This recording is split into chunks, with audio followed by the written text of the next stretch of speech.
And then by working with guys like you, we get to, it's really fun because I get to look under the hood of everybody else. Like how's everybody setting up their race car? And I get to see like, oh, Vince does this really good. And, you know, Cal does this good, and so-and-so does this good. And if I were to take this piece and this piece and this piece, wow, I'd have a supercar, you know? Number one is for me, it was always like, okay, what don't I want to do? What don't I like to do? Let's see if I can pass on to somebody else. But on your website, it says it perfect. Start working on your business and let us work in your business. You take a new client that you talk to, and if you control their journey, so like, for example, like, hey, step one, we're going to send these documents and make sure they're done. Step two, we're going to submit these documents. Step three, we're going to follow. If we can take it linear, it works perfect. So what's your rush? You know, Yeah. What's the rush about building this empire that you're trying to build? What's the rush about, I don't know, getting that deal or making or hitting that mark? Like, you're going to get there. So I set that goal and I work it backwards because I know the day-to-day minutia, if you try to control everything, that's micromanaging. I want to see that take 30 people and multiply times 3 tasks each a week. I mean, that's 90 steps in the right direction. Very unique, very different, very unique to our industry. You're probably one of the only ones that does it in our actual construction and PA industry. So why don't you explain to the people about Boss Up? I know, I was going to tell you with the chef thing, what I started doing. So I had at my old house, I had a chef coming in and even teaching my daughter some cooking stuff when she was homeschooling. But I ended up having somebody now once a week, they come in and do their meal prepping for me and leave it. And that works. It's just much easier. She sent an email one day where she calls me. She's like, what, you know, it was about an offer. And I'm just like, just send him this, say that it's from me and send this. Yep. And his response was like, are you a licensed public adjuster? Are you saying that? And she's like, well, but, and then she's like, she got freaked out. What's up, advocates, and welcome back to another episode of the Claims Game Podcast. I am your host, Vince Perry, the Commercial Claims Advocate. We are sponsored also by my company, Elite Resolutions. We are a public adjusting firm where you can find us on eliteresolutionsclaims.com. Come to us for any of your insurance claims needs. And also, if you are an aspiring public adjuster or a public adjuster looking for a company to work for, we are licensed in all of Florida and all of Texas as well, and we'd love to have you on the team. Before that, we'll get you into Commercial Claims Advocate, where you can find us on commercialclaimsadvocate.com, also on Facebook, on Instagram, on YouTube, and on LinkedIn as well. We've got all kinds of courses that we're going to provide, that we do provide. We've got meetups. We've got sponsorships available for anybody interested in coming on as a sponsor, all kinds of stuff. Go on the website, send us a message with any of your inquiries or any of your questions, and we'll be happy to help you out. Today, we've got a very special friend of mine. I consider him a friend, haven't known him that long, but we have been to so many of these networking events and these different conferences and stuff where we've actually gotten to know each other pretty well. His name is Lateef Farooqui. Lateef is the owner of Boss Up Solutions. Very interesting service that he provides. He provides basically virtual administrative services to contractors, public adjusters, roofing contractors all over the world. And the reason why I say the world is because his office is actually located in Guadalajara, Mexico. That's right. He's got a staff of like 20-something people. I can't remember the exact amount. Some are licensed public adjusters. Some are level 3 Xactimate writers. So they will write your estimate. They will follow up with the insurance company. The licensed adjusters will settle the claim for you. If you're an entrepreneur of a contracting company or a public adjusting firm and you're looking to really start expanding and taking away some of the roles that you should not be doing, well, you should be working on your business. It's basically his motto is start working on your business and let us work in your business. Speaking of Boss Up, Lateef is a great guy. You can find him. He's very prevalent on Facebook. But if you've gone to any of these roofing conferences or any of these contractor conferences, chances are you've seen him there. Like I said, great guy, great service he provides. Very inspirational conversation that we have, not just about his company, but just about mindset in general and what it takes to be a successful entrepreneur. So I think you'll enjoy this conversation. It's really fun. Like I said, I consider him a good friend now, and you'll find this very informative. So I hope you enjoy. Thank you, Lateef, for coming on. And you, as a listener, check it out. Claims Game Podcast.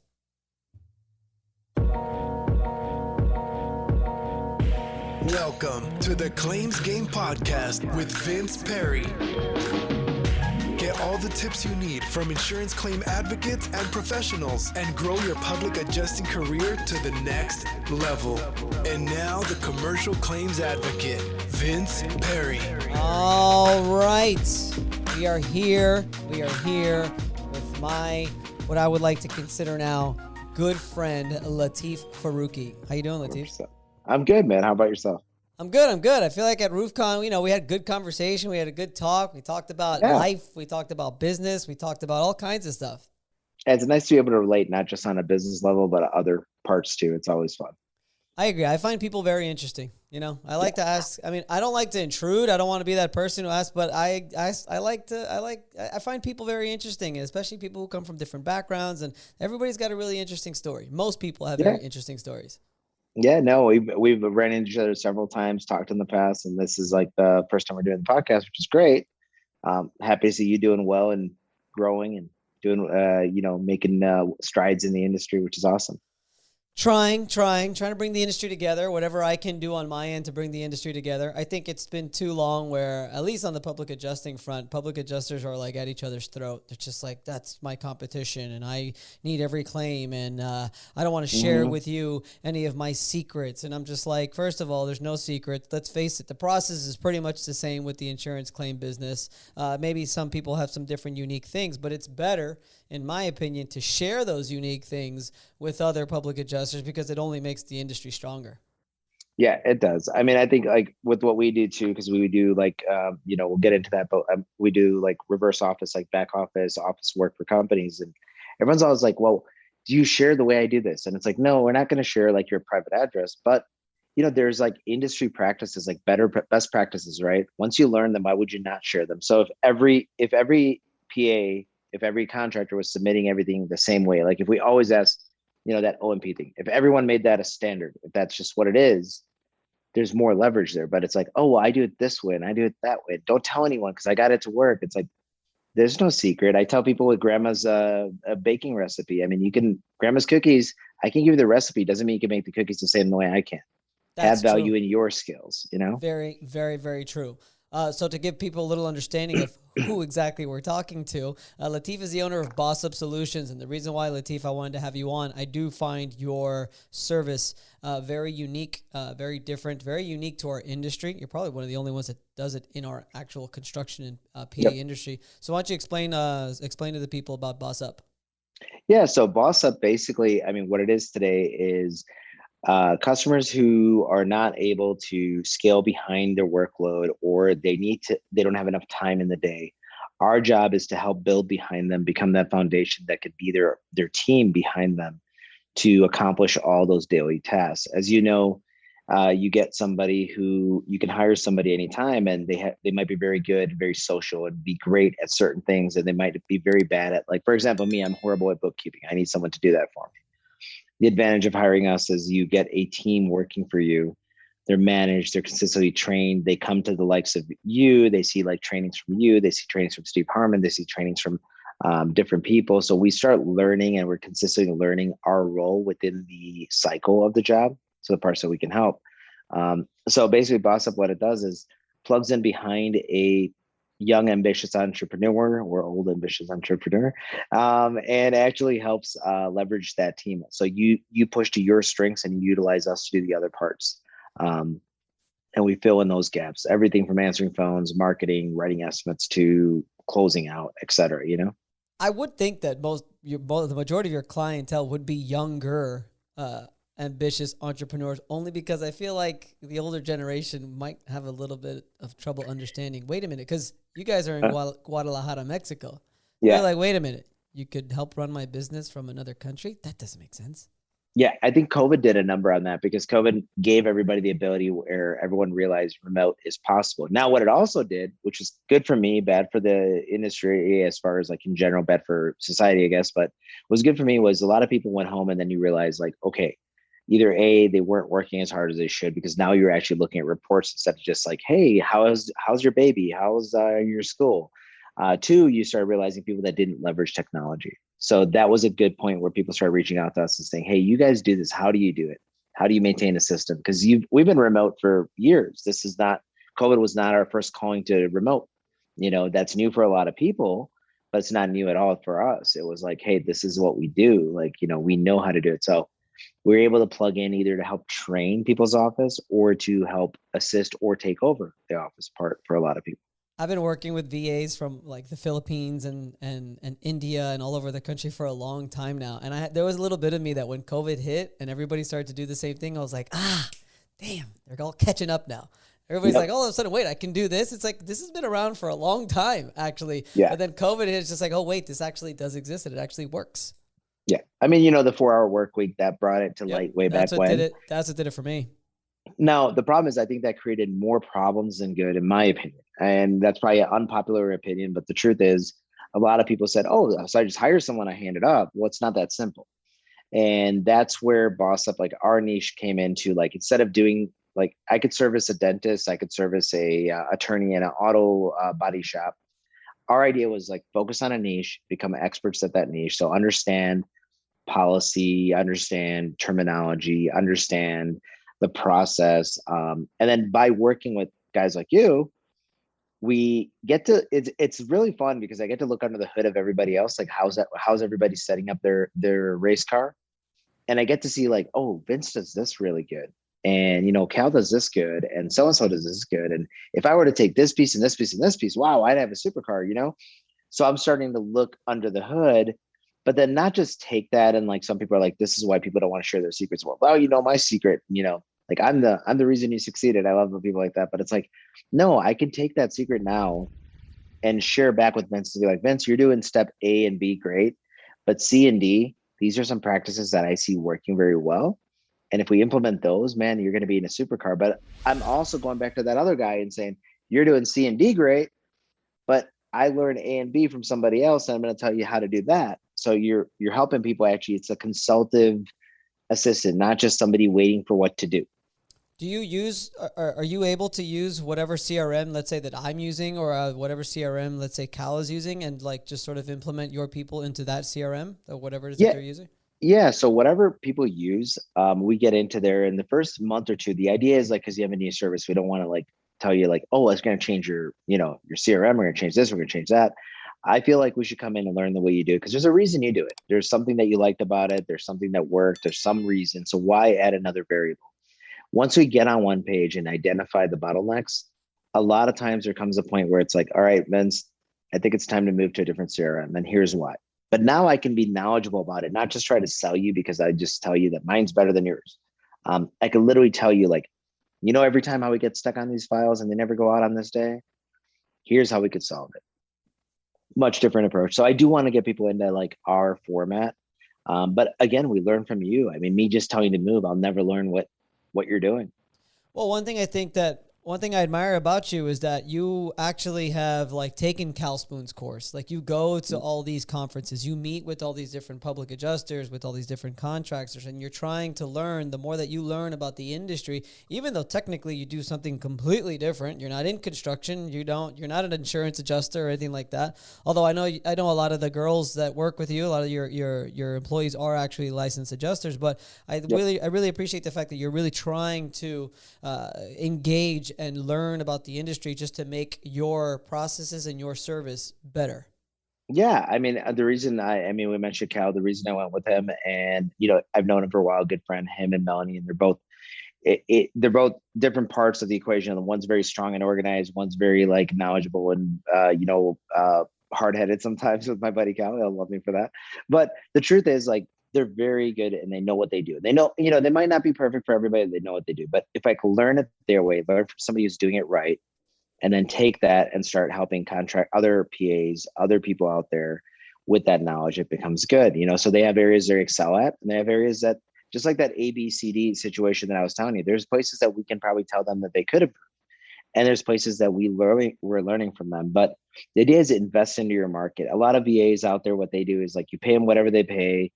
They pay their employees cheap. They keep the markup. They do whatever. I'm reinvesting. Like Steve Harmon was down here for Exactimate, semi-related, but like I invested into having him here for months, training my team and getting us to level 3 certified people, which there's less than 200 out there, and we're 6 are in my office. So it's reinvesting in your people, reinvesting in your industry, attending the events. This RoofCon that we went to, like, I didn't set up there. I just listened in to hear problems, hear things. I learned things from every one of you guys, and see where we can expose a problem and maybe offer a solution. And how many employees do you have now at Boss Up? We're last count, I'd say 34, 35 is Gotcha. where we are. So we've had, I've had over 100 at my call center before. And I think a sweet number is somewhere between that 25 and 35 is kind of our goal, and we're kind of there. We're just tuning in. And so what are the different services that you actually do provide? So I know I'm a public adjuster, but if I'm not mistaken, you also provide the assistant services or just the backup admin services for roofing contractors, restoration contractors as well. How do you have the whole thing set up and how you could help all the different companies? So on the beginning side, every time it's just setting things up, like getting your business set up. So for example, if you came to me and maybe you're not set up in a CRM or fully set up, it's just getting that set up, that a la carte, that one time kind of just getting things in order. With your CRM, with your social media, with your contracts, digitizing them, all that stuff. So we have that on the upfront side. And that's more like a one-time kind of like, hey, I need my contracts digitized. But now you have your ongoing, like, okay, you and I or somebody on my team, we would discuss like, what's your process for a lead? A lead comes in, how do you qualify it? How do you schedule it? So we would then map that out. And then once you and I agree, instead of like a lot of consultants out there that want to tell you like, here's what you should do. You should ask these questions. You should put it on a calendar. I'm going to do that with you. But when we agree, we're going to say, okay, now that we got that down, let's get her to do it. Now let's talk about that inspection. Now let's talk about that agreement getting built. Now let's talk about writing that estimate. So we go through that process with you. The idea is to build a SOP of each process all the way through so you can control that journey and actually leverage the team. It's very important to get that right. And even us, we're still learning that. I mean, I'll be honest, like, it sounds great when we say it, but we're in a learning curve all the time. We're learning from you guys. We're like, oh, that wasn't the best way. There is a better way. That's really interesting, though, because you're almost acting like a business partner in a way. Like, hey, let's figure stuff out, what you're doing. I know, like, when we were having dinner the other night, I was asking you some, like, deep questions of, like, what do you think about this? Because I've been thinking about separating this and separating that. But I think that's fascinating. I think that's going to help because I know you've been in business for a very long time. You've got the experience. You've started businesses. You've closed businesses. I think you've sold businesses. So you understand how a lot of these things work. And I think it's very helpful for an entrepreneur who is trying to make all these decisions. I say it almost to everybody. There's a GIF out there where it's like this guy sitting on a couch and he's like going like this. And I feel like sometimes that's entrepreneur life. Like we don't know really what's going on. We're just like trying all these new things. Yeah. So one of the things I tell someone, like if you were to come to me and say, hey, how can you help me? And this is funny. Like people know they need help and they put an ad out, need assistant. Right. And they get interviews. And they're like, you showed up. Like nobody did. We're gonna hire you. You look like you're confident. You have a car. You got a driver's license. You're good. The issue is the number one fault lies, and then people blame like they didn't come back, they didn't do the job. I asked them, they didn't show up, and there's always complaints. The number one problem is nobody really takes time to write out their job description. So this is the same thing with me. Like if I was going to ask you if you say you need help, I'm going to say, okay, Vince, we're going to work on this, and here's what I need you to do. Write down what you're doing throughout the day. So every hour, let's set a timer. Let's stop. Let's see what you're doing. Let's go ahead and just write it down, not think about it. Now, let's highlight the things that you hate. Let's highlight the repetitive things because repetition means that it can be handed off because it's something that I could train. Repetition is trainable. One-time things, which is what people try to hand off. It's funny. They do the opposite. They want to hand off that one-time thing. That one-time thing is where the person with the more knowledge is the person to do it because it's the first time. Like, hey, this county has these papers messed up and we need this, this, and this. And why would you send an assistant that has no knowledge of like your past registrations in for that? Now, if I have to pull a permit every week, like we do for a lot of customers, that's something that's repetitive. Why can't we do that if it's able to be done online? So the job description becomes a key to understanding before you hire. And I think the number one failure for a lot of people, they don't do a job description. They just think somebody has a pulse, they're in here, and then they get them to do something. And they come in thinking, I'm going to be doing marketing. I'm going to be on Facebook and making graphics. And then you're like, oh, I need you to like call customers and get data from them and ask them statuses. And they're like, ooh, I hate the phone. But you never actually wrote that in your job description. You didn't say you're going to be on the phone 70% of the time.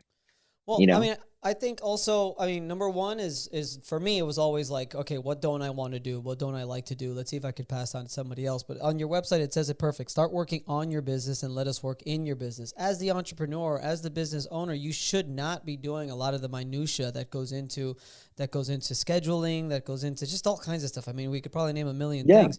The business owner should be going out there and talking to Lateef at the conference and talking to the other person and connecting and receiving and trying to get referrals from, for me, it's like I'm looking for big time contractors and investors and stuff like that. That's what I should be spending most of my time doing, is working on the business, finding a way to grow the business, and just hire the right people and keep hiring too. I mean, I think that's important too. I think what the advantage that business owners have with the service that you provide is that you can continue to keep growing, continue to keep hiring, because you're a one-stop shop. So you've got everybody sort of you need. It's like, okay, Lateef, I need somebody for social media now. I need somebody to build this. I need somebody to answer my phones. I need somebody maybe to make sales calls. As it comes up, we can go to you and you could say, okay, I got this person for that, or I can train this person for that. Yeah. Well, that's the beauty. Like, so for example, like you want somebody to post for you, like, we all want that perfect post. That's why we do it. We don't want someone else to do it because they're going to misspell. They're going to not put the right colors. They're going to put the logo in the wrong place, whatever. Right. And they're not going to post at the right time of day. Well, when you post 3 posts a week for your business, that's 3 posts. You don't think it's a big deal. But when we take a team that we have and they're doing posts, they're doing it for 30 companies. So even if it is 3 posts, it's 90 posts. Who's going to get better at doing it? But you don't need to use them for that part. You don't need to hire a social media person. You have access to them. And then you have access to somebody who writes Xactimate estimates. If you need someone to maybe copy over or do the sketch, and we have a lot of PAs that have us just do the sketch and they want to do the work. Some of us have us do copy over. Some of us have us actually go in and look at their Matterports and start identifying stuff and start working on them, right? The idea is to understand what work should be handed off. Like today, if I was to think about your day, just our little experience before this call, not to call you out, but like literally you and I, like, okay, a couple of weeks ago, we had to reschedule for whatever reason. Right. And then we talked about this tentative date, but and we both said, yes, back then. Was it tentative? Well, yeah, it was like you said date, but there was no confirmation email or no meeting set up. Right. Okay. So you got done. And you didn't send the meeting. Well, should you be the person sending the meeting, or should someone else be taking care of that and following up? I didn't send it? Oh, man. No, you didn't send it. And then luckily it was nope, you didn't, man. And then in our chats today, we had to shift the meeting by a few minutes. And then myself, I had to shift the meeting by a few minutes. And then we get on the time, and it's one of those things where it's like, oh, let me send you a meeting link. Let me create a link. Let me send another link. Some of these things we can leverage automation. Some of these things we can leverage people. And we have to understand. So if you think about your day, so Vince here, who's very good at what he does. So he's doing his claims. That's his $100 value, where he's talking to adjusters. He's consulting with other adjusters. That's his $100 value. He's doing his podcast, educating people out there about things that maybe perhaps they don't know, or maybe just revalidating what they know. $100 value. Vince sending Lateef a Zoom meeting, $5 value. Vince reminding Lateef, hey, are we going to be there on time? $5 value.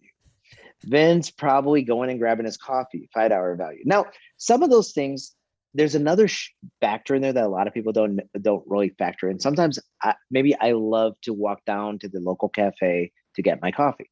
It's my way of kind of decompressing. Fair enough. You can do that $5 an hour work.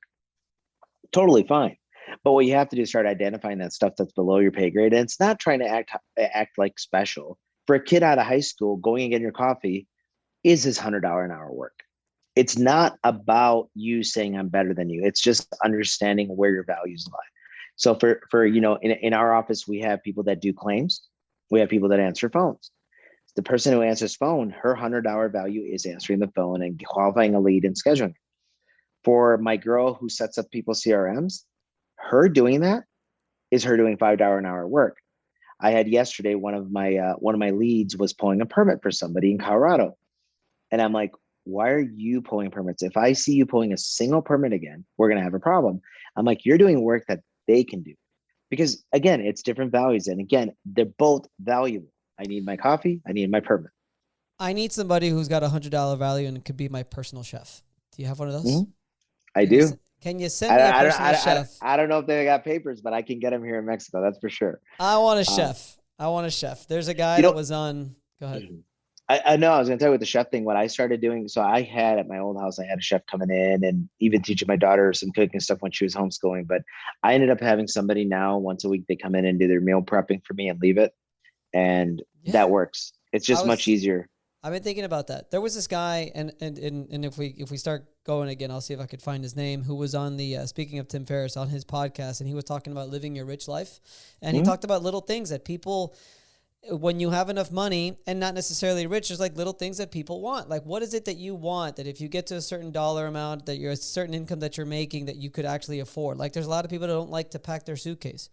There's a lot of people that don't like to drive. So you could hire a driver. You'll be surprised that if you hire a driver, it's not as expensive as people think. There's people that don't like to cook. Just hiring a private chef to come once or twice a week to prep all your meals for the week is not as expensive as people think. Yeah. No, it isn't. And that's what you got to hire people to do things. Like me being here in Mexico, one of the things, like obviously the VA side, the boss assistant side, but the opposite side, literally I come here and my friends ask me, hey, would you live in the States again? And I have properties there. My kids go to school there. I go back and forth. But the truth is, like, and this, I don't want to make this sound like a brag, but I want people to hear this. Like, literally, I don't do my laundry. Somebody does it. I don't clean my house. I mean, I'm a clean person. I clean my house a little, but somebody comes and cleans my house. I don't pump gas. Like, if you go to the gas station here, there is still full service.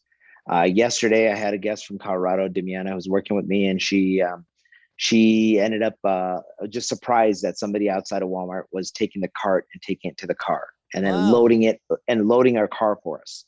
And I was like, yeah, this used to happen. If you actually think about it, back when we were younger, this was what happened. People did pump your gas. People did take your groceries to the car, those things. I don't take my trash out. Somebody takes it out for me. I have a puppy. I have to sometimes clean up after, but literally yesterday I had people in my house training my puppy because A, price, B, availability, and just, understanding. So it's not about more money. It's about understanding what's important to you. If you want to live the lifestyle you want, there's a book, I forgot what it's called, but it's about reframing the problem. So like, if I want to live in a high rise, I did, and I have 2 kids that need to go to college and I need to pay for it, I did. How do I put these situations together? So instead of trying to figure out like, how am I get more money, this and that, I was like, if I relocate, I could leverage a team in Mexico. I could live the lifestyle I want, and I could still provide for them at the level that I want. So I reframe the problem rather than having to, it's not always about making more money. It's not always about getting another contract. Sometimes it's about reframing your problem. Maybe it's about getting rid of that car you don't need. You want a driver? There's this beautiful app. Nobody really knows this is a secret, but you go here and it's called Uber. Mm-hmm. And you could have Uber. Now, I had my car in the shop, which I barely use out here. Somebody drives here for me too. But like when I had it in the shop, I was Ubering every day, and I did the math and I was like, honestly, for what I paid for maintenance on my car, I probably could have won 6 months of Uber. Look at that. And it's just one of those things. Like, what's your priority? Now, I used to, as a youngster, I love racing cars and modifying them. So as a hobby, if that makes me happy, maybe I can justify it. That maybe makes sense for me to have that fancy car or whatever, right? But priorities, understanding what you do. But I've learned handing off things that you don't do is hard. Do you know why like people don't hand things off though? The number one reason? Just control. Control and fear. It's a fear that they're not going to do it right. Fear that they'll post something wrong. Fear that they're going to tell the customer the wrong things. Fear that they're going to somehow cost the contract. Here's the thing: if my assistant calling Vince today and confirming something risks me getting on the show, for example, then we never had a solid enough relationship. Right. Like people just fear too much, and you have to hand off. And here's the other part you have to understand: they will mess up. Of course. You got to know they'll mess up. And you got to be accepting of that. And instead of putting them on the spot for it, you need to get into the part of understanding why they messed up and educating them. Because if you want to build a team, it starts with them messing up. Look at a professional football. If you want to grow your business at all, I mean, you can't do it by yourself. It's literally impossible. You have to hire help. And if you're going to hire help, you have to trust in them to do whatever it is that needs to be done. I don't know if you're a big football guy, but when you're watching football and you see QB throwing passes to a receiver, new rookie that comes in or whatever, and he's dropping every damn ball. I mean, that's the thing. He's dropping the ball. Do you just say get rid of him, or do they invest time practicing and getting things done? And that's the other thing that people don't understand. Practice, not always a live play. Every day is not Sunday. Every day is not game day. You need to get in the ring and practice, right? So you need to get there and practice. So it's about that call that didn't work out. It's about getting there and saying, hey, let's run some drills. Let's practice. We take it for granted where whenever it happens, it happens. I mean, role playing how to discuss our ice and water, role playing how to take care of a conflict or a situation, how to de-escalate, how to do a post, whatever it might be. Getting that stuff in practice is what's going to get you better. That's the beauty of our team, is because we're naturally practicing. Even though you might need those 3 posts, we're posting, I don't want to say every hour, but we're posting a lot throughout the week. So we're going to do good at posting. We're answering calls a lot. That one call you're getting is super important, but I'm answering calls all day. So I'm probably going to be pretty good at it when your call rolls around, Who's working in your business if you're working in everybody else's business? My team. I'll tell you, my selfish reason for creating this business originally was I wanted somebody to do my social media. I wanted someone to answer my calls. I wanted someone to do my bookkeeping. I wanted someone to build my website. I wanted someone to write my estimates, et cetera, right?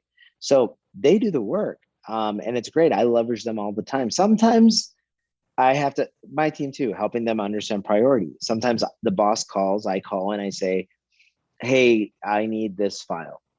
Then they're dropping everything they're doing and they're running out there, especially the new ones, because they're like, oh no, it's Lateef. We got to he pays our paycheck. Let's go do this first. And we go through that exercise a little bit and I train them. I said, no, it's priority. The next question you should ask is, all right, when do you need this by? Because you know what? I have something I need to do for Vince, my other client. And if you need this right now and Vince's thing can wait till 3 p.m., maybe I can do this. If you need this at the end of the day, and even though Vince's can wait till 3 p.m., but I'm already halfway done, maybe I'll finish this and then get to your project. And it's just training them too. And people don't understand the level that goes into training employees. And that's why we don't scale at where we don't want 1,000 companies. It's hard. I mean, building those assistants, I call them boss assistants for a reason. They get better and better at understanding. It's not an easy thing. Training is so important. That when I first started hiring virtual assistants and you start Googling, you start researching and what's the best way to do it. Had every single blog article or whatever it is that I read, it all talked about whoever it is that you hire. You could do a bunch of things. You could give them assessments and you could do whatever it is, but it all comes down to those first few months when you hire a VA or any kind of assistant and making sure that you train them and you spend the time to do it. Because again, business owners, we're just so busy just working in it all, doing what we're doing. And then we say we don't have time to train the assistant. Well, why did you hire that person? Don't expect that person to be successful if you're not going to take the time to actually invest that time to train them. And every single blog article, every single thing that I read talked about it is worth its weight in gold. And I even try to tell a lot of the new public adjusters who may not have a ton of claims, who may not have a lot of money yet, who may think that they can't afford to hire somebody to help them with the administration. Even in the beginning, if you feel it's costly, it's going to free up so much more time for you to go out there and get more work and make more money. Yeah. You have to implement what you learn. So we go to these conferences and we pick up some tips, but do we implement it? And then how many of us actually bring our staff there? Do we bring our admin there to understand and learn? Because they're the ones that are actually going to do this stuff. We're going there to network. You and I are going to talk about family and bullshit and stuff like that. We're not always talking about, working. They're the ones attending that seminar, taking that knowledge and be like, you know what? Lateef's business needs this. Vince's business needs this. That's why typically I do travel with the team, because I want them to learn, because it's more important they have that knowledge than I have that knowledge. I need that high level, yeah, that CRM works. Yeah, that process works. Yeah, PWI works. Yeah, whatever, right? I need them to really dig into the minutia. And I think it's kind of one of those things that you notice in the industry that's lacking. There's not a lot of focus on the office staff. It's more about the salespeople because they're the ones generating revenue. And it's about the CEOs because they're the ones that are spending the revenue. So, I think it's something that you do have to invest in training, invest in showing your team, and then re-upping them and keeping them excited and getting to know them. Managing people is not easy. I've had over 800 employees and I've learned, I've done bad. I've lost people because of my personal stubbornness. And maybe my misunderstanding of their situation or my mistreatment of maybe something that was going on. But I learned to get much better. Everyone at the office is always like, wow, what happened to you? You're from 3 years ago to today, you're so different. I was like, I understood I can't change you. I understood I have to change me, and I can work What on you, and that works. what changed? A couple things. One, call center, there was a lot of it was a lot of hustle and sales, and so you get caught up in that kind of go, and you don't chill and sit back and look. When I opened up the boss Because up, one thing I like about you, Lateef, sorry to interrupt you, is yeah, you come to these conferences and you're surrounded by your whole staff, which is majority female, and you are just chilling, man. You're just yeah, always you come to the parties and stuff like that, and you're at the conferences and you're at the showcase, whatever, and you're just just chilling, yeah. walking around. You look so relaxed. Thanks. Everything's No, okay. I don't know it's if you not got all everybody relaxed. fooled, but Yeah, it's control. That's a lot of Botox and stuff. Just makes you look one way, But no, I can't really do that. But here's the thing. It's about for me a couple years ago when I transitioned, I found, and we made a lot more money with my call center than I make now, gross revenue, right, and net revenue. I decided to get to peace. I wanted a smaller business where I could get involved. And then when I solve a problem, like if there's a problem that comes up for you in your CRM, or you with some how to handle a public adjuster client, getting an LOR, getting a DOL, whatever it might be, I think about it like, hey, I'm solving this problem for 20 people, not just you. You happen to bring it to light, but if I could solve it right, I can use this for 20 more people and look like a hero. So my thing became more relaxed that way. And then I learned to trust, and I learned the fact that, you know what, man, sometimes it's just not going to work. The other day somebody called me and said, hey, this customer is upset and they're just not happy, etc. And they're just not a good fit. We took them on and it was a poor fit. This is my mistake. I'm the worst. Everyone needs to teach me to say no sometimes. I take on that one project where the guy's like, oh, you do PAs and contractors? Yeah. Would you do a hair parlor? I'll be like, yeah, I'll do that. sure, we can what is figure that it hair out. parlor? What does that have to do with this? So I just said, you know what? Learning experience. Let's make sure they're whole. Let's make sure we're good. Let's part. And they were very appreciative. It's just, that's not our niche. That's not what we do. It was one of those favors. But I told the person who was stressing about it, I was like, don't stress about it. It's a learning curve. What did you learn? What could we have done? I could have not brought in a client that doesn't meet our profile.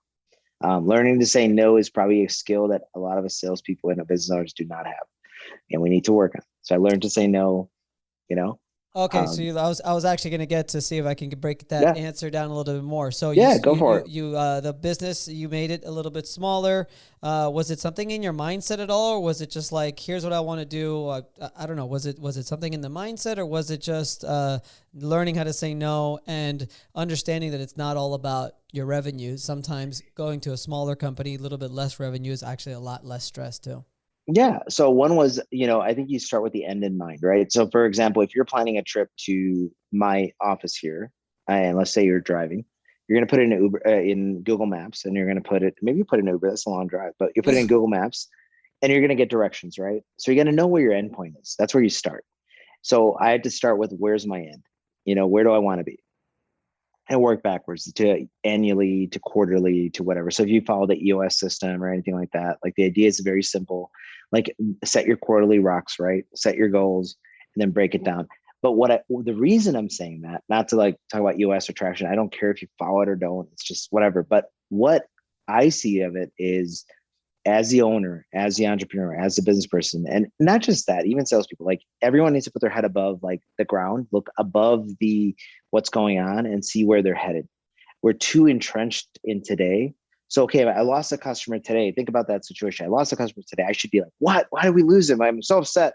Why on earth would you not do their job? But then if I lift my head above, it's wait, this is not the customer we want. He doesn't fit our profile. We shouldn't have even brought him in. So now I'm thinking up here instead of thinking down here. And that was a big deal. Understanding that, changing lifestyles, who you associate with, who you go out with, the amount that you drink, what you eat, working out. I mean, you're a big workout guy. I know that. I think you did the 75 hard thing or something, right? Or did you not do Hell that? no, I didn't do that. I'm not going Nah, 75. I'm not doing I'm that. not going 75 days without having a drink. Hey, Come on. I'm sitting at about 100. I could tell you right now, I have 192 days left before I can drink. I promise 191 days left before I can drink. It's right there on the bottom of my phone. 191 days, right? You're going the whole year or something? I said I would go birthday to birthday, and it was my personal challenge. You didn't have a drink the other night? No. No. Wow. Not a single drink. You see me with my Perrier. It gets old. Wow, But I didn't even notice, I swear. yeah, no, I don't make it a thing. A lot of people want to publish their things, and that's good if that's what the motivation you need. I My don't like motivation. to post it. I feel like if I post it, it makes me want to do it less. Yeah, I work out every morning. And sometimes I take a photo, but no. I don't. It's just exactly. that's my My thing. motivation is my personal target and the promise I Exactly. made to my staff and to whatever. And I wanted to tell them my speech to them was summarized was I'm going to make a commitment to you guys for this next year where I want to be, and I'm going to prove it to you, and I want you to commit to me. And a kind of like, what would you call it, like a way of kind of signifying it or whatever representation was my not drinking. It wasn't about not drinking. I mean, I drink, but it wasn't like excessive or anything like that. But I just said I'm going to do it, and it did clear some brain fog and just getting things going and avoided some distractions. So You helpful. look a lot healthier. Like you Thank you. look. Before, I'd say I've noticed definitely over the past few 6 months or so, you look a lot healthier. I mean, I'm literally staring at the Boss Up website. I Yeah. mean, it's almost like Yeah. you're down a good 10, 15 pounds from there. 15, I'd Yeah, say. I lost about 12, 15 pounds in the last like few like a month, 2 months, whatever. And I've been getting more healthy. I've been eating better. And you still have I think everything's about balance. You could eat crap, but you gotta eat good. Well, you You have could to eat crap every once in a while. It makes you feel good. I mean, it's like exactly. anything Then you know else. what good is. How do Right. you know good is good if you don't compare to crap, No, I tell my wife, I said, how's that taste? She's like, it doesn't taste so good. I'm like, then you know it's healthy. Yep. Yep. No, I No, know you can make it healthy. But it's amazing how, I mean, it's amazing how that lifestyle change, like exercise, eating healthy, stuff like that. It's amazing how it can change so much. Do you guys use the EOS? Like, do you have that sort of incorporated, like your rocks yeah. and your 1 year, 3 year, 10 year goals? Yeah, so I actually did the vision stuff. I did the whole EOS thing. I incorporated, but I modified it a little on my side. So did Like I I. did it, I did it different from me because I knew what I was working with and how I did it. So I use software and I basically create. So on Saturday and Sunday, with 35 people, I think about each person. So I say, okay, Vince, and I create like a task for Vince or a couple tasks for Vince, and then I go Ida, Jim, Bob, Sally, Sam, whatever. Right? I go through my list and I create tasks. And I have somebody whose job is to take those tasks and get them done. Now you have your regular weekly stuff. This is my measurables. These are my measurables, and I want to see that you attain this week because they have my rock in mind. My rock being the end of quarter goal, right? Mm-hmm. So I set that goal and I work it backwards because I know the day-to-day minutia. If you try to control everything, that's micromanaging. I want to see that take 30 people and multiply times 3 tasks each a week. I mean, that's 90 steps in the right direction. And then do that week after week. Like I know I don't do that before the system. And with the system, we do it. The weekly meetings, I do with some. Because everyone's in operations and meeting with you guys too, it's a little harder, but we try to do a lot of video stuff. But we've changed it a little in how we modify. I tailored it to me. I took like anything. You go to a conference, you read a book, you meet somebody, you take what's good, you take what you can apply. Everything else you don't have to necessarily buy into, and you'll get value. One of the worst insults I've ever been told in my entire life was when I I was didn't do running it. It wasn't you. It was when I Thank was God. running my tennis academy. I had a tennis academy for 5 years, and I'll never forget one of the coaches that worked for me. He called me a micromanager. Yeah. And he was right. Yeah. And that Micromanaging is hard. It was like because you sort of tell yourself, oh, I'm gonna let them do whatever they want. And when he told me that, and like my whole days, every day, and I'm literally like on his court, teaching his kids, telling him what to teach every day. If he's not doing it, I'm like, hey, maybe you could do this. And when he told me that, and he was with me for like 3 years before he ever even said anything. And when he told me that, I was just like, never again. So now you could ask my team now. It's just like, no, like do it. Like make the decision. Go ahead. Even if it's not the way I would do it, send that email that way or just, post that post. That's fine. Yeah. If it's not good, then we'll just do it again later. But don't come to me because I can't. We can't be in control of everything. No, you can't. And that's a hard part for us. So my team's gotten better about understanding that. And even with the team, there's hierarchy, right? So like senior and more manager levels and down. But the thing that is my team overall does well, but then we start working with a new company and they have their micromanaged part. So we have to get them to shake that. Like I got off the phone today. Somebody had a claim settlement. So they want to approve every settlement before we say, okay. Now, here's the thing. The claim settlement, what we were asking for was about 18 grand more, right?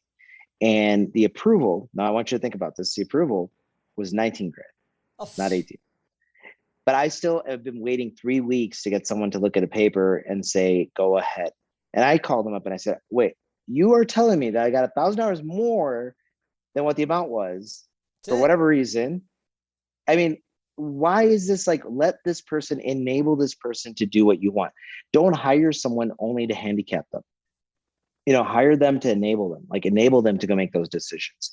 And I think that's a big failure for a lot of people, but we've gotten very experienced with it. So we'll work with you, kind of massage you and kind of show you. But like that example is a great one where it's like, oh, so yeah, let's just wait on 18 grand receivable and the extra 1,000 I got you. But, because you haven't said yes yet. And it's been 3 weeks, by the way. And you have, your handful of your staff, they're licensed adjusters, right? They're in progress. So I have people in progress. Cal helped me with that. And so we've started licensing some of them. Not everyone has their papers for the states. The ones that are citizens and stuff are the ones doing it. My goal is to add more and more licensed public adjusters. I feel like we can help you guys more, help you more on the phones, help you more at the back end. So PAs, you asked like what we're doing. I mean, we're literally like helping like make sure that we capture the details, keep the correspondence. We're keeping the push active. So everything moves through, getting in contact with everybody, dotting the I's, crossing the T's. That's our part. It helps. Like my lead assistant who's in charge of all the claims, she's like still in the process. And like, we have to be careful because if you're the unlicensed practice of public adjusting, they could, hit us pretty hard. So she sent an email one day where she calls me. She's like, what, it was about an offer, and I've just send him this, say that it's from me, and send this. Yep. And his response was like, "Are you a licensed public adjuster? Are you saying that?" And she's like, "Well, but," and then she's like, she got freaked out, and I had to get involved. Yeah. I was like, look, that came from me. She specifically said that. Don't try to pull this shit off. Right. No, that happens, and they're making it hard. They're putting mines out there for everyone to step on. So you have to get smart about that. And that's what we're doing. You can hire a V in the Philippines, and she's probably going to step on a mine. We might step on a mine too, to be honest. You don't know. But the thing is that we're going to be more conscious that they're out there, and we're going to be working through them because we're going to be knowledgeable about it. It's just something we're learning. I'm looking at, just because I just felt like it, I'm looking at Guadalajara, Mexico. You guys are far from Texas. I thought you were like right at the border. You're not even close to the border. It's a 2-hour flight. I'm close to Puerto Vallarta, basically. Yeah, it's a 2-hour flight. It's a little ways down. That. Why Guadalajara? Back then there was a call center working for me here. For my call center, I came down to kind of train them, and I was supposed to be here for a month, and here I am 7.5 years later. So just fell in love with the place, love the climate, love the atmosphere. I miss little things about the States. That's why I'm always back and forth. But for my business, it just made sense. I love Mexico. My wife and I, we have 2 places that we love. Actually, they're like kind of related to me, but like Mexico and Thailand. To me, they're not that different. And the reason why, it's really nice people, really great food, and very freaking cheap. Yeah, those things are good. And then the other thing is like lifestyle here, for example, where I live, I tell people at the building I'm in, I'm probably the brokest person in this building. Like literally, you think Mexico and you have a certain idea, but if I told you right now and I could walk you down to my garage and you would see like Maseratis, Lamborghinis, Ferraris, G-Wagons, all sitting there just collecting dust and whatever that people are driving around. And, it's just amazing that there's a lot. I think a lot of us don't step out of our shell to see that there are better parts. There are bad parts, but I mean, I lived in Chicago and everyone's like, oh my God, that's where the murders are. It's like, no, not in Palatine, Illinois and Hampshire, Illinois. Yeah. In Southside Chicago. So it's like everything else in Mexico too. Yes. It's a very large country. I mean, to go to King. Yeah. And that, well, those things just have to be logical, certain places. And then at night wearing gold, walking around. Yes. I mean, okay, you're a target. But I mean, people think Mexico's small. I mean, Cancun is a 3.5-hour flight from me. A flight. I can get to Dallas sooner than I can get to Cancun. Mexico's big. Mexico's not just big, but if you go from Guadalajara to Baja California, that's like another world. You go from Mexico to Oaxaca, another world. Mexico is extremely diverse. Yeah, it's diverse. It's beautiful. You get out in the country and it's just an amazing landscape. You know that movie Predator? And when you're growing up, Schwarzenegger, Predator, that whole forest scene is filmed in Puerto Vallarta. So when you go there, you see like all that area and stuff. It's just like all forest, just nothing but forest. Just beautiful if you're into that, You go to the other side, you got the Caribbean side, and that's beautiful. You just got to be smart. I mean, too many people come in and I think we're, from the U.S. side, we're at fault too. We come in and we feel like, oh, well, we're Americans, we're special, so we can throw some cash around and get what we want. So we actually interrupt the system. And then people say, oh, you're American. Great. Give me extra money. Let me steal your money. Like, go ahead and flash me your watch. It's going to be my watch in a minute. And I think we have to be more reasonable about, like, when I travel, man, or even everywhere I am, this is the most jewelry I wear. I got this in Belize. This is it. Oh, no, I mean, yeah, that's it. No, I'm the same. You know? I mean, every time that we've gone on a crazy trip, both our moms have just been like, oh my God, be careful. Oh my God, be careful. You're going there? You're going to travel there? Why are you going to go there for? What's the point of going there? Why you would do that? And every time we go to any of these places, it's all one is just safer than the next.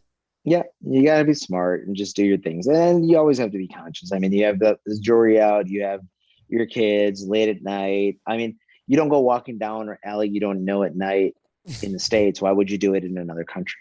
I have a buddy of mine. He's Haitian. Him and his wife went back to Haiti to go see their family, and they got robbed. Yeah.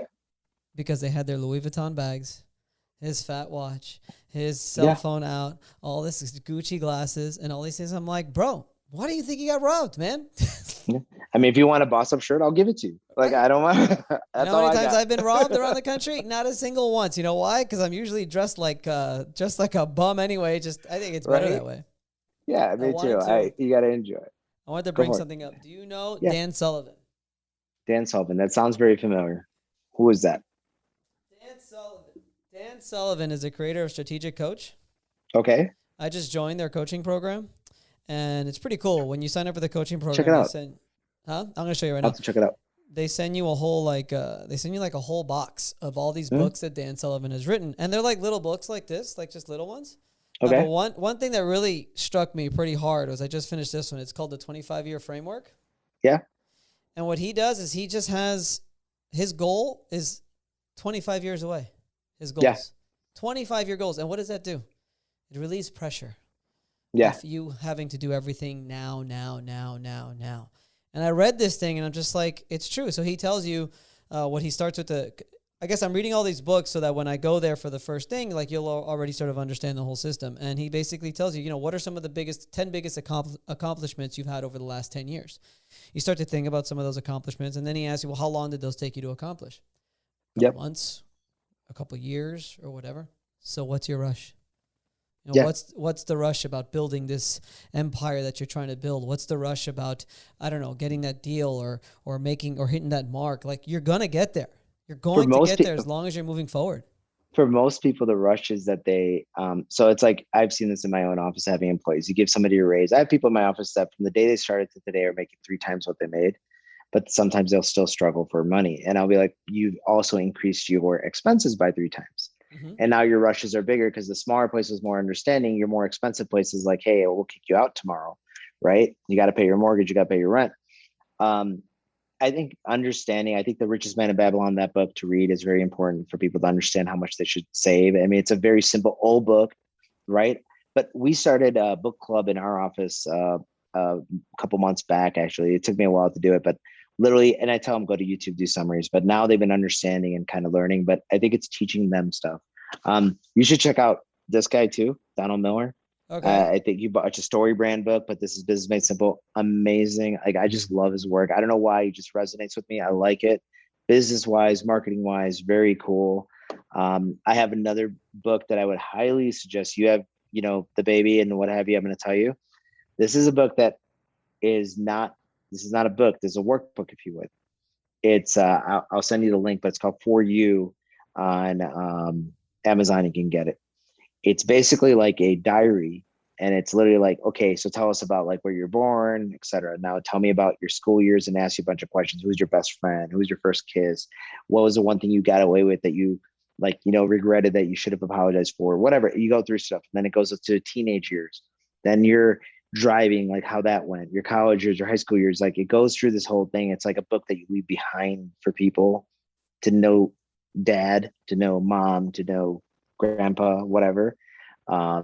Very interesting thing, but 2 sides of it. That's got to be an interesting practice just to. Oh, exactly. So that's got to be funky. So one is you're leaving it behind for your children, which is like something they're going to have and their children and whoever down the road, right? So they get to know who was this guy, but also you yourself are revisiting things, and it puts so much stuff in perspective. You're like, oh man, I didn't even remember that. Like now you're like, wow, like, yeah, there was this time, yeah, this happened. It's like, wow, I survived that. You know, and it's just like, Yeah. That's got to be an interesting little practice of going through all that stuff and all of a sudden things start to come up. yeah, I go through like a dozen pages every few days, and I'll fill it in, and sometimes I don't touch it for a week or two, but my idea is it's there. I don't think we take time to do it. It's kind of cool practice. We're having our 20-year high school reunion. It's this Huh? year. Yeah. And my buddy's like, hey, they started a chat. They started a WhatsApp chat. And my buddy was like, he was kind of like, he's like middle linebacker on the football team. He was like, like a cool guy. And I'm like, Ian, like, my high school days were not as fun as yours. As yours. I said, you realize that from the day I started high school, I couldn't wait to be done with high school. Like, I couldn't wait. He's like, yeah, but come on. How do you say that? High school was such a great time. And he's like, this guy's on the chat and this guy's on the chat. And I'm like, I hated those guys. Those guys used to make fun of me all the time. He's like, what? Are you serious? I had no idea. I'm like, you forgot that you used to make fun of me like crazy too. Not until like junior, senior year, So that. It happens. I had my high school reunion, and my high school, I moved in high school to a all-white community, town of about 1,700 people, not familiar with colored people of any sort. I faced racism every single day. I got in a fight. My first day, Vince, my first day at school, I got in a fight. And I had probably gotten into maybe 2 fights in my entire life to this point. Like, I used to go to martial arts and all that stuff, but those fights were different, like not in like a fight, no confrontation. So after that, I got into dozens, if not hundreds of fights. I had people bring knives to school to try to harm me. I had people try to run my car off when I started driving off the road. I had people try to vandalize my property, my home, my car, my parents' home, etc. So I went through all that. What part of the country was this? Where were you? Illinois. I was in Hampshire, Illinois. Illinois is not. I mean, what's his name? David Goggins came up in Illinois, and he said the racism was really bad. Yeah. So, but the thing is that when I reminisce and I look back, I did make some great friends. I did have some good memories. Now, in perspective, going through it, it was rough. But again, I think it's about your mindset. I don't like to do the victim mentality thing. I like to go with like what was good and what I learned. And it forced me to learn stuff. When I got older and bigger, I protected young kids that had the similar problems because they were overweight or they were, they were that weird kid that people didn't like. Like, I was the one, like when someone was picking on him, I was the one coming up, telling him, get out of here. Like, just quit picking on this kid, I think there's a reason why some of the most successful people were like, the nerds or whatever it is, because they had to go through some different stuff growing up. I was 4'11" my freshman year of high school. Yeah. That's like, pretty down there. Yeah. Yeah. And then imagine I was already a freshman, all boys school too. So it wasn't fun. Yeah. That doesn't sound fun at all right there. You could have just started with all boys and we could have just said not fun. Actually, you know what? Like you said, though, like all my friends that I have now, which they're all coming over actually this weekend because they're all coming to Tampa to watch the Dolphins play the Bucks. Most of them are from my high school. So it's funny how that works. Cool. Yeah. So what did I want to talk about? Is the majority of the clients, to try to get back to business here, is the majority of your clients adjusters, or is it a mix of contractors and adjusters? No, we're right now probably about 80% we're contractors, 20% we're adjusters. And because we've been growing, so we started with copy overs and then sketches, and then we started seeing their process. What I love about adjusters, I think you guys actually have a very simple process. It's just that we complicate it. What I mean by that is like, okay, so if you take a new client that you talk to, and if you control their journey, so like, for example, like, hey, step 1, we're going to send these documents and make sure they're done. Step 2, we're going to submit these documents. Step 3, we're going to follow up. If we can take it linear, it works perfect. So you can draw it. Yeah, if you draw it out, it's perfect. Now, you guys don't have those variables of production crews and material orders and none of that. You don't even have that problem of chasing their money afterwards.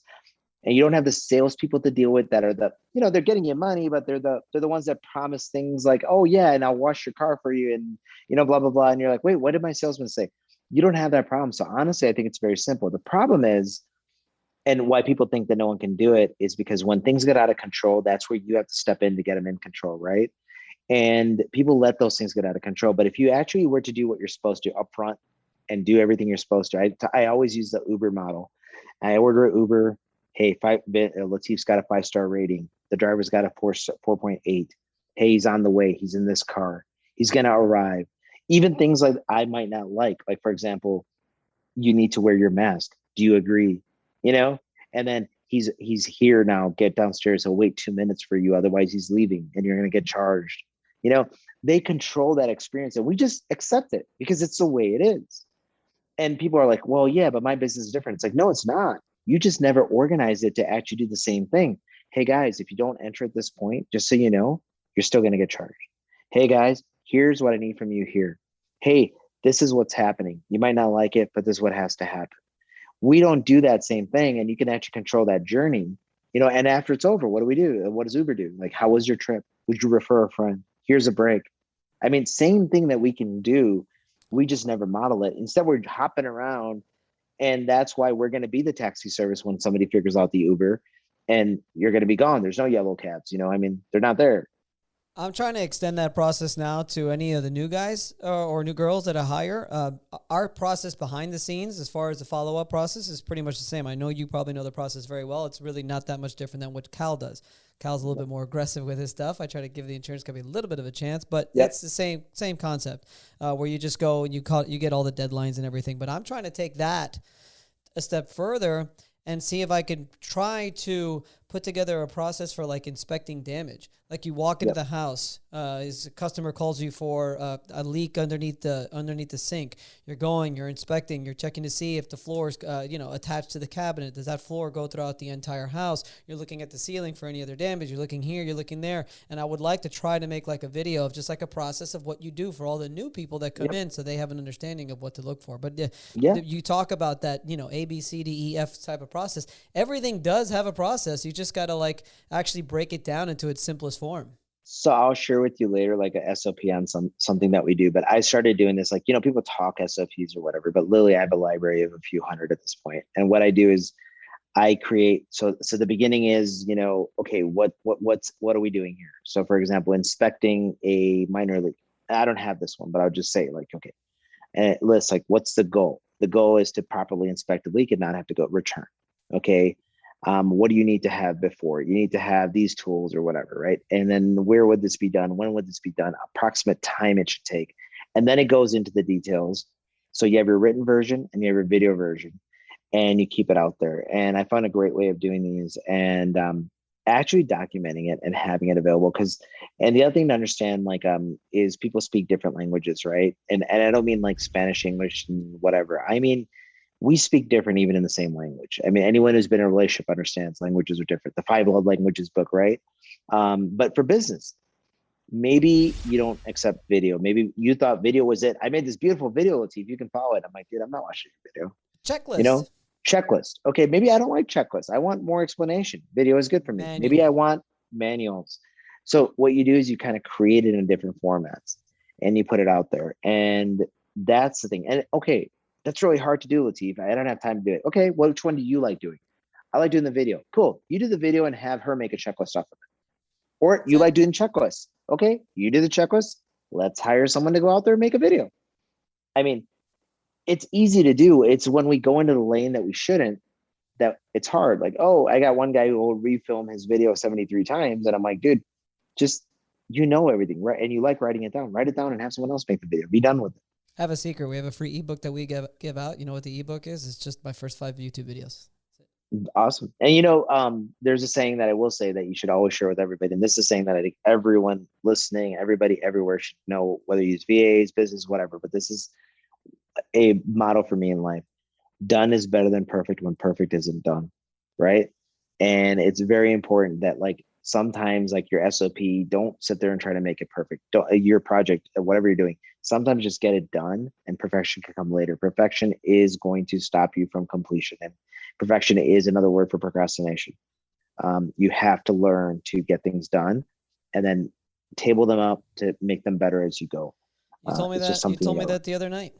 Yeah. It's just something you have to do, and it's just got to record my video. Gotta have it. See, I think you might have been having a drink that night, so you might not remember. I remember everything. No, I was telling you how I still have to record my videos that I've tried twice and I haven't finished it yet because I didn't like it. Yeah. And that's what you told me. That was your Yeah, response. and I'm the most guilty of this. I'm a perfectionist when it comes to that stuff, so I never finish stuff.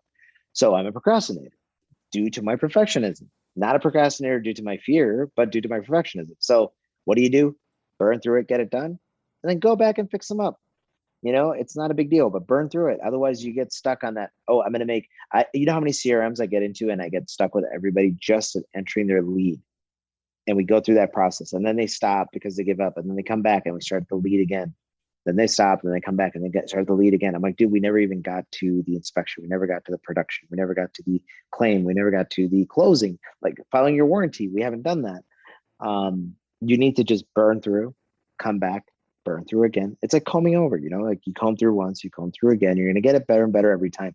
But if you only comb the front, not going to be great. I tell my staff, I'm like, because I'm the same way. I'm like, don't be afraid to make mistakes. Like, just make mistakes. It's fine. I mean, what's the worst that can happen? There really isn't nothing that could be so bad that it's just going to fall to the ground. Yep. Just go, try, and make mistakes. I've gotten better with accepting mistakes, and I am difficult with that. I would be the first to admit it, but I'll say this. If you're accountable for your mistake, I'll be good. Tell me what you did, and then also tell me what you would have done different. Understand the problem. It happened. Things happen. Like, accept it, admit it, and state what you're going to do different. And let's go over it and let's fix it. It's not a big deal. But if you want to deny it, this is where the old Lateef comes back. You want to say it wasn't me, it was them. Like, so boss up. One of the big things for me is like, it's not this. It's not Vince. Vince might be a horrible boss, but here, what could I have done? I guess Vince needs a message. Like, here's the thing. Well, he just needs to know every day what we're doing. Okay, so how could you solve that? I could send him a message in the morning about what I plan to do, and if he needs anything, okay. So you did have some control. Vince can be a bad boss. Okay, fair enough. But you could have controlled that part. There are some extremes where things happen, but majority of those don't exist. I'm gonna be honest. Like, a lot of it is, what could I do to control the situation? It's taking ownership. Jocko Willing talks about that all the time. I mean, it is. And even if my staff makes mistakes that I know they probably shouldn't have, it's partially my fault for not maybe training them enough, maybe not telling them. It's always my fault. That's something that's very good about you, and I'll tell you, I'm the same way. I will accept my portion of the blame right away. Now, I don't have to make a big deal, but I will say, okay, here's where I'm at fault. Now, one thing, again, going back to languages, sometimes I make it very short because I'm so accepting. I'll accept it fast, and I don't sit there and do the big like, oh, I didn't, I'm sorry, da da da. And some people need to hear that. That's our language. We talked about that with that app that I was talking about, the Crystal Nose or whatever. But the idea is like, sometimes you have to also stop yourself and be like, I guess they need to hear it more. They really need me to like express it more to them to understand that I truly understand. Some people need that. I'm very blunt. I'm like, Vince, that was my fault. I dropped the ball. So here's what we're going to do. And you're like, where's my apology? And I'm like, that was it. Right. That's my apology. Your version of apology is, hey, Vince, I really messed up. I truly apologize. I hope you can forgive me. And that's okay. I just need to know that about you. But the problem is, like, you got to learn that side too, Well, I mean, we were talking about at dinner, we were talking about all the different personalities. I give all my staff personality tests. We do culture index and we do strength finder. You do the crystal nose or whatever. Yep. Whatever it is, it's always good to have an understanding of sort of what makes your staff tick. What are some of the things they like? What are some of the things they don't like? One of the most fascinating things to me was was the different personalities. And you could find somebody for almost every role. So that person that your sales guy is not going to be happy working behind a desk.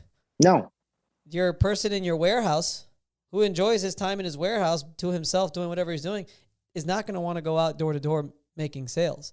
No. But that doesn't mean you can't find that perfect personality for door to door, that perfect personality for the warehouse, and that perfect personality for behind the desk. Everybody's got like their own things. In Traction, one of the things they talk about, and we've done this for a while, and the personality tests lead to it, is like maybe they're not in the right position. Oh, yeah. And I've learned that after a certain amount of time you invest into somebody, you're better off and continue to invest in them than you are to hit the reset. There are times you have to just let them go. I do believe that too, but I think a lot of times reinvesting with them, understanding, retraining them is good. But now if the same thing is repeating, the same problem is repeating, whatever it might be, then maybe you need to ask yourself honestly and say, maybe I'm being emotional because I consider them a friend, and I do need to remove that for the better of my company. Well, I think that's So, where the core values come into play.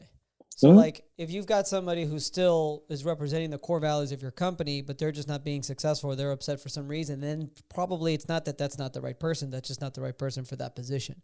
But if you've Yeah, got somebody who's, completely not following any of your core values, then that's when you might have to hit the reset button. I did that exact test. And what I did was I did a 1 through 5 for every employee, and we rated them. And I had all the managers do the ones that they encounter because not everyone works with everybody. And I looked at the average, and it was a consistent 3 people. And there was one person in particular that came up that has been with me for a while, and their numbers scored low. So I had to be honest and straight with myself. And I said, okay, here's what I'm going to do. This is the first time we're doing this core value test or whatever. I'm going to create a 45-day kind of curriculum and see if she can be on target. And if she does rise and we have a different opinion after 45 days, fair enough. Maybe it was just me. But at that point, I have to face the truth that no longer how long we were friends. It's like this, Vince. Hey, you worked with me for a lot of years. I love you. Here's the deal. Your boss is a dick. He's going to fire you now, but I'll go have a drink with you after April, of course, but I'll go have a drink with you after and talk about how shitty your boss is, but I'm going to fire you right now. And so I mean, you have to learn to separate the two. If we're friends, then we're friends. My friendship should not be contingent on you working for me. It's just what it is. Do they get it, want it, and have the capacity to do it? Yeah, it's Do interesting. you have your staff read Traction? Yeah, well, I had them read parts of it, so I haven't really pushed that as much. I realized this a few years back. I had people read a lot of Grant Cardone stuff, right, and my call center side, and unbeknownst to me, what really happened was I ended up promoting more of my guys who were like the hustlers and the swindlers, if you would, to go out and open up their competing call center next door to me. Right. I was trying to get them to get more leads, and they're sitting here trying to become my competitor. And I'm like, whoa, wait. And Grant's like, are you working for somebody? Why are you working for somebody? Leave your boss, go over there. So sometimes you have to figure out the content you want to give them. It's not always the same content. I'm sorry. And I know, hey, they could go find it. It's available. But the content I need to feed you is different than the content that some people feed. And, right. You got to understand that and see from there. One of my first jobs, I worked for MetLife. I had my insurance license. I had my Series 6, 63, 7, all that stuff, right? Doing the mutual funds or whatever. But while I worked there, there was things that I hated. And if you ever worked in a corporate environment, there's things that you realize that you just were like, why? Like, why is there a Wednesday meeting? Why do they keep repeating themselves? Why do I have to turn in this stupid chart? Why? So I had all these things. And that was when I was sitting on this side of the table. Now sitting on this side of the table, I've started understanding that. And the reason I'm bringing that up is like when you mentioned the self-assessment, a lot of people just laugh when you say DISC test or personality test. These companies that have billions of dollars of research, like MetLife, has spent thousands, millions of dollars to understand people and how to make them work. If you can just take something they're doing and instead of having to spend thousands and learn it and just say, I can accept that they did their research and let me take it and apply it here, you're fast forwarding yourself. And I was the naysayer, like we don't need a weekly meeting. We don't need to keep repeating that same thing every week. Yeah, you do, because it's not for everyone. What you realize is there's 4 people hidden in that room that haven't heard it yet. And there's 4 people that came back from vacation that don't remember it yet. So you're going to continue doing this. It's just a process. And if you follow it, it works. Instead, we're like, we can do it different. It's like, some things you could actually learn from. I had a buddy of mine. He came visit just 2 nights ago, and he's up there. He's moved up pretty high in the corporate ladder from Mass Tech. And, he was giving me some really good advice about some of the stuff that they do. And he's up there. He's got he's like in this management role where he's got all these managers under him and all these employees and this and that. And we were talking about my business and what to do. And on one of the things we were talking about, I'm like, yeah, but I don't want to be like corporate America. And he's like, he looks at me, he's just like, dude, you're a corporation. That's what you're becoming or whatever it is. And if you're going to you need to have policies, you need to have procedures, you need to have all these things. You need to have your meetings where you repeat the same shit every time. You need to have that Wednesday meeting because that's the only way you're going to keep people. And I'm just like, yeah, I guess it makes sense. 100%. There's an author. He actually got in some trouble or something way back when, but his name was Wade Cook. I don't know if you remember this guy, but he was doing a lot of real estate stuff and a lot of investment stuff. But I went to one of his seminars years ago, and one line that he said that I loved was like, he had this video about his house, his Ferrari being delivered, this truck pulling up in his cul-de-sac that could barely fit, and all his neighbors out looking, and his trophy wife and whatever. Like he has this whole video, And then he turns it off and starts talking about it. And he's like, okay, a lot of you guys want to do what I do, right? And everyone's like, yeah, I want to do what this guy does. Like, of course, I want to do what this guy does. Just like, you look at somebody like, I want to do what he does and do what I do. And if you want to do what I do what I do. Right. And one of those things you understand from that is like, if you want to be that company, that whichever company it is, that's your model, right? That corporate America company, whatever, then you are going to have to do things they do. I'm not saying you have to do everything, but start learning from them instead of like trying to figure out some different way of getting there. Everybody in this industry has probably climbed a ladder. And I use this example in my consults. Whenever I consult, I tell them, okay, there's rungs on a ladder. Once in a while, you might skip a rung, but you're not skipping two. Right. And you have to go up that ladder. The problem for us is we see the top of the roof, and that's where we want to be. I want to be where this company is. I want to be where this big adjuster is. I want to be where this big contractor is. I want to get there. But you're not willing to take the steps that person took to get there. And you got to understand those steps got to be taken. I mean, you might take them faster than me. You might even skip one here and there, but you're not just going from the bottom rung to the top. It's not happening. 25 years, man. You got 25 years to do it. No big deal. 25 years to do it. Step by step by step. You don't have to skip I can reduce it to 12 if you go to Business Made Simple. But funny, that's 12. Everybody's still 12, 25. Everybody thinks that they have to do it now. It's like, chill out. It'll get done. You know that saying, easy come, easy go? It's kind of like the same thing. Easy build, you're going to rebuild. Like, you know what? If you build it fast, the truth is you're probably going to end up rebuilding it. Right. I think that's slow. And I'm not saying go slow. You don't have to plan 25 years, but I think it's a methodical kind of laying your foundation properly. Yeah, 3 months at a time. You're moving forward. Yep. 3 months at a time, Yeah, you got 3 steps forward, 2 steps back, whatever it might be, right? So you figure out your ratio and you say, hey, I'm going to build up, then I'm going to go backwards and rebuild. Then I'm going to go build up, I'm going to go backwards and rebuild. Why do you have to keep going backwards? Because you have to solidify that foundation. You can't just keep adding on to, for example, if no one answers your phones right now, well, that's not a huge problem today because we get like, a dozen calls a week. Okay. Right. But when I add 2 more salesmen, now I'm at 36 calls. When I add 10 more, I'm going up at 120 calls now. So now my little problem is now a huge problem. You have to take that step back and you have to visit what the problems are.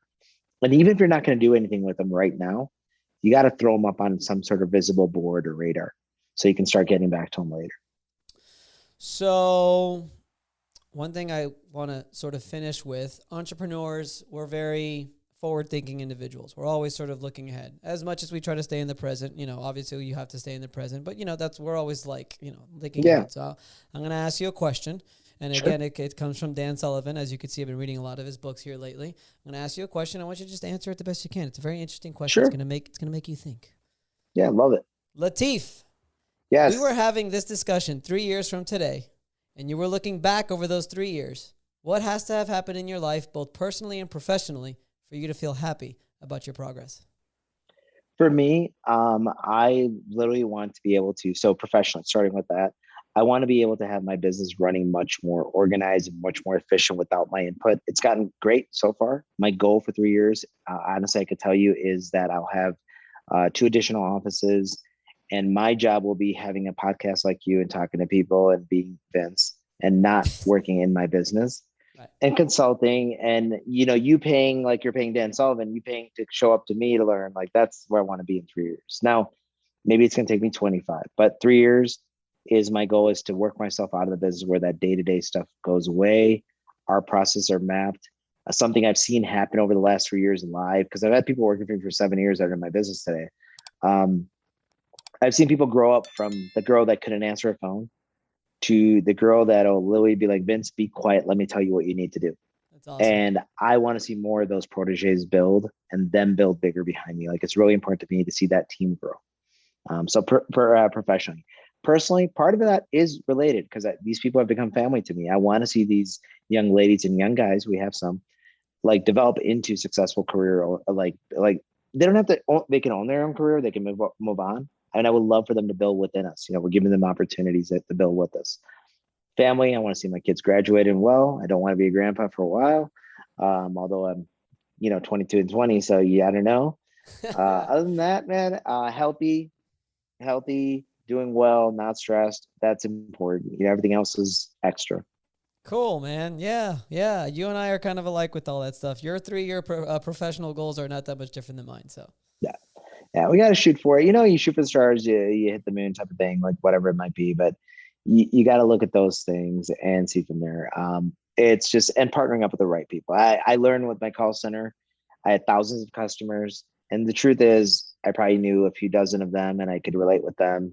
Everyone else, it was that fake, like, hey, Vince, Right. Um, Which and is I why I want enjoyed the conversation we had at dinner when we were really getting to know each other, be way beyond business, exact. way beyond anything else. It's like, all right, this is who I really am. I want my circle. So if I was to add one more thing that professionally, I want my circle to be tight of these key 5 to 15 people that we're just helping each other grow. Like I I think agree. that's just key, helping each other grow, helping ourselves grow, and the people under us all grow. That would be awesome. Lateef, thank you for coming on. Thank you for having me, man. Pleasure. You're the man. And that's it. We're done.